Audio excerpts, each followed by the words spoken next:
All right, so much better second half. Now, our first half was pretty gross, but that's it. Looking, it's find a way some nights, and that's a really good team we just played, and to come out and play like that in the second half with that energy, we started hitting the glass better, started contesting shots better, and we played at a faster pace, and that's how we have to do for the whole game. So I was proud of the group for really stepping up as far as that had being a weakness of ours in the first 3 games.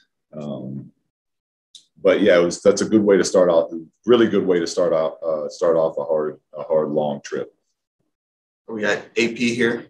What's the range of emotions in that final minute or two? When you kind of blow that late lead, and then Harrison obviously hits an incredible shot. I mean, just kind of take me through that. Yeah, it's just why pro sports are so fun. Playing's the best, and the next best thing is coaching. And it is emotional roller coaster sometimes, but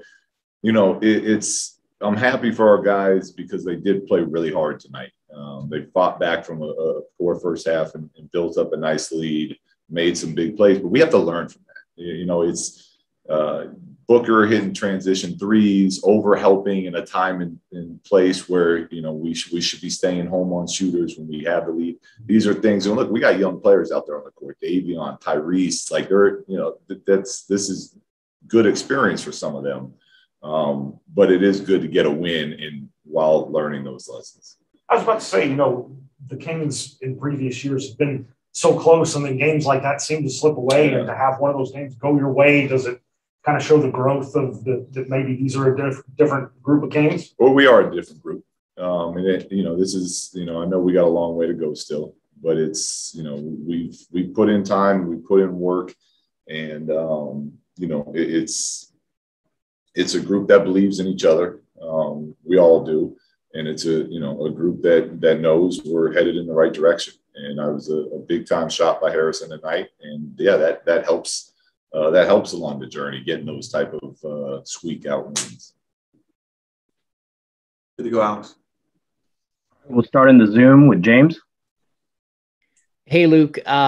You guys got the big shot from Harrison, but really it was the defensive stop on the other end that made the difference, and the huge rebound by Richaun Holmes. Just how much is that part of what you're trying to build here, that team effort, that defensive stop, that rebound to make it happen at the end? Yeah, it's a great point, James. And to me, that's more impressive than the shot. Harrison, he's made shots like that for us before. But we preach all the time. We want to be able to rely on our defense. We have to be able to count on our defense for nights that the shots aren't going. And, it's only one play, but it was a heck of a contest. And then, Rashawn's outside, oversized out there, and he, going up, through different people and coming up with that rebound is huge. So we want to count on our defense, and it got us a big time stop today. And then Harrison clearly, put us on his back for that last play. Next, we'll go to Sean. Hey, Luke, just curious how you looked at that final sequence when, they had the foul to give, obviously, and you have to come up with that play. Was there any image in your mind from last year's win over Cleveland to kind of, even though that was more of a full court pass than a half court set for you, did that kind of give you any confidence to do that again? Are you talking about the shot Harrison hit or the play before that where Fox got fouled? Well, really the play before that, because they had the foul to give, and all of a sudden you have to switch it up. We knew they had the foul to give, but we were trying to get De'Aaron downhill fast, because then it's tricky out there, being a player, you have a foul to give, but boy, you don't want to foul on it while someone's gathered. So the plan was to get the ball to De'Aaron and get him downhill quick, because normally you want to take those fouls when someone's back is to the basket. And De'Aaron got to where he wanted, but Bridges he's long, and he got a piece of him first. But yeah, the shot after that by Harrison reminded me a lot of that Cleveland shot that he hit for us. George. Hey, Luke, I was curious about your philosophy. We saw Buddy Hield struggle the other night, then have a great second half tonight. Terence Davis, we know what he can be when he's on, but struggled there in the first half. What is your philosophy on those guys that need to shoot through those struggles to get going, leaving them in versus subbing them out for others who might be more effective on that night?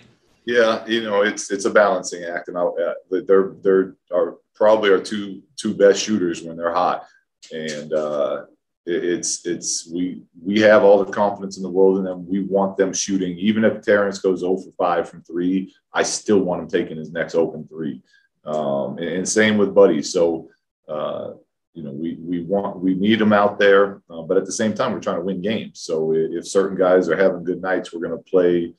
We're going to go back to those guys for a bigger rotation than normally planned. But tonight, honestly, in the second half, the whole blueprint went out the window because we weren't playing near with enough energy in that first half. So the second half was strictly based on who was going to come out and play with the appropriate energy out there and competitive spirit. And we found it there in the second half. Tony Harvey. Yeah, and I do want to follow up one question. I do want to follow up on that too, Coach Walton. You mentioned the energy level was low in the first half, which it was, but the intensity did pick up in the second half, and it motivated the defense. Is that something that you were, you talked to the guys about, getting out and running and making things happen so you can get that energy level up? Yeah, well, yeah, we talk about that all the time because that's how we want to play no matter what. And it's every team says it, every team wants it. When you're missing shots, it is hard to play with elite energy, but that's where we need to get to. And that's why I talk about we have to be able to count on our defense on a night in, night out basis. And in the second half, we picked up the energy of our defense, and oddly enough, our shots started going in, and we started getting out on the break, and we started creating advantages. So there's no secret to it. We just gotta be able to do it. Jason Anderson. Luke, congrats on the win, sir. As you look at this group and trying to find yourselves and establish an identity, this type of a win to open a road trip, dramatic fashion, what can it do for a team? We'll find out in New Orleans. I know what it can do, the hypothetical of what it can do. It can be great for a team. But if we come out the next night and lay an egg, then it doesn't do much other than go a step forward, take a step back. So it's got the potential to be a really nice jump start to a hard, long trip. But it's all about the action of going out there and doing it. Sean? Yeah, Luke, the way you guys responded in that third, I'm just wondering, did you have to get after him at halftime, or did they pretty much put him upon themselves and kind of know where things at? Yeah, look, like I've said, we got a group that has pride and takes ownership in what we do. So as a group, we talked about it, and they came out and did a great job responding to that.